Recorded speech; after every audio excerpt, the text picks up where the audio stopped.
ඔන්න බට්ට යාළුවා එනවා. මම දැක්කා. අර මං කිව්ව එක කියමුද? ආ නෑ 1 2 3යි. සබ්ස්ක්‍රයිබ් කරන්න. චුට්ටා ස්ටුඩියෝ අපිව සබ්ස්ක්‍රයිබ් කරන්න. මගේ සුයිති කෙල්ල තැඹිලි ගෙඩිය රත්තරන් මම ආදරෙයි ඔයාට ලොවෙත් නැති තරම් මගේ සුයිති කෙල්ල තැඹිලි ගෙඩිය රත්තරන් මම ආදරෙයි ඔයාට ලොවෙත් නැති තරම් අබ්බේ පට්ට සින්දුවක් නේ ආදරෙයි මල කෙලියයි මෙන්න මේක ගිය ගමම් ඇවිල්ලා මොනවා දෙයක් ඔත් ඔය කියවන්නේ මම යද්දි කියලා ගියා නේද 23 වෙනි පිටුවේ තියෙන පාඩම බලා ගන්න කියලා බලාගත්තද? ඔව් ටීචර් අපි නම් බලාගත්තා. ඔක්කොම මාටින් නැගිටපල්ලා කිව්වේ. ඇයි ටීචර්? ඇයි තමයි මොකොත් දන්නේ නැහැ වගේ ඉන්න හැටි. ඇයි ටීචර් මොකටද උඹලා ඊයේ හවස ඉස්කෝලේ සෙල්ලම් කරන්න ඇවිල්ලා කැන්ටිම පැත්තට ගියේ? වැඩේ මොට්ටු වෙලා වගේ බං. ඒ වගේනේ මොකෝ වගේ ඉන්න නැතුව කියපල්ලා කිව්වේ.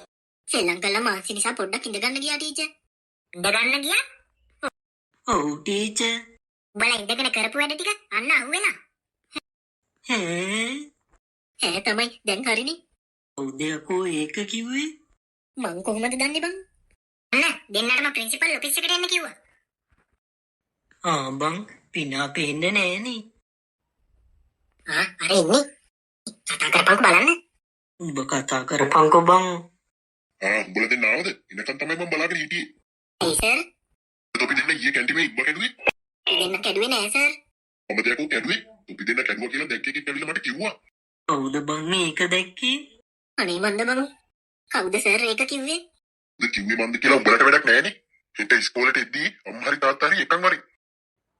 අපි දැන් මොකද කරන්නේ බං? කවුද බං ඔක කියන්නේ නැත්තේ? අපි ඉබ්බ කඩනවා කවුරුත් දැක්කේ නෑනේ. අනේ මන්ද බං. ඒත් බං අපි ඒකින් ඉස්සුවේ බීම බෝතල් දෙකක් විතරයිනේ. බීම මගුලක් නෙමෙයි බං. දැන් කල්පනා කරපන් අම්මලාට මේ ගැන කොහොමද කියන්නේ කියලා. මං අද උඹලා ගෙදර එන්නද බං? ඒ මොකද බං? ටීචර් ගාව අපේ අම්මගේ නම්බර එක තියෙනවා බං. මේ වෙනකොටක් කියලාද දන්නේ? එහෙම වුණොත් නම් මං ඉවරටම ඉවරයි බං. ඒක නිසා මං එන්නද? වරින් වරෙන් බං. අඩේ අම්මලා. උඹලා දෙන්න එනකන් තමයි බලන් හිටියේ. අම්මේ ඔයා මෙහෙ දැනන් හිටියා උඹට ගෙදර එන්න නැතුව මෙහෙයි කියලා. උඹට මාව තම්බන්න බෑ පුතේ. මොනවාදර තමුසෙලා දෙන්න කරලා තියන්නේ ආ? මේ මොකුත් නෑ අම්මේ. නෑ තමයි. ටීචර් කෝල් කරලා මට ඔක්කොම විස්තරේ කිව්වා. තොපි කරන වැඩ නිසා අපිට මේ ගමේ ඉන්න වෙන්නේ නැහැ. බලපන්. දැන් කොහොමද මිනිස්සුන්ට බොහොන දෙන්නේ? අපි මෙච්චර දෙයක් වෙයි කියලා හිතුවේ නෑ අම්මේ. අංකෝ තාත්තා එනකන් තොට කැම ටික ඉල්ලලා දෙන්න. බත් යමන්කෝ අද ගෙදර.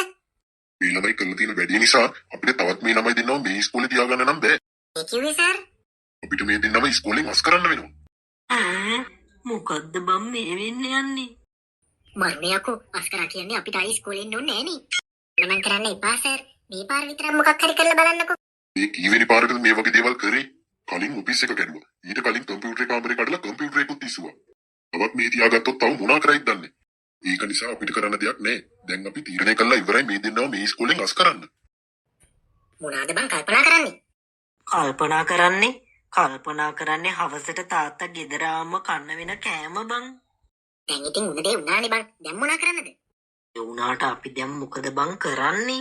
අවුල් ගන්න නැතුව ඉඳපන් බං. දැන් ඉතින් අපි දෙන්නට ආතලකේ රවුමක් ගහගෙන ඉන්න පුළුවන් නේ. මොකද නංගි අපි දැන් මේකට කරන්නේ? මුන් දෙන්න මෙහෙම හිටියොත් නම් තවත් නරක කෙනෙක් විතරයි වෙන්නේ. අපි මෙහෙම කරමු දැක්කේ. මොකක්ද නංගි? ඒ ගමේ නම් හොඳ ඉස්කෝලයක් තියෙනවා. දෙන්නව එහෙට දාමුද? එතකොටවත් මේ මුරණ්ඩු කන් ටිකක් අඩු වෙයිනේ. ඒක නම් හොඳයි තමයි. ඒත් කොහෙද මේ දෙන්නව නතර කරන්නේ?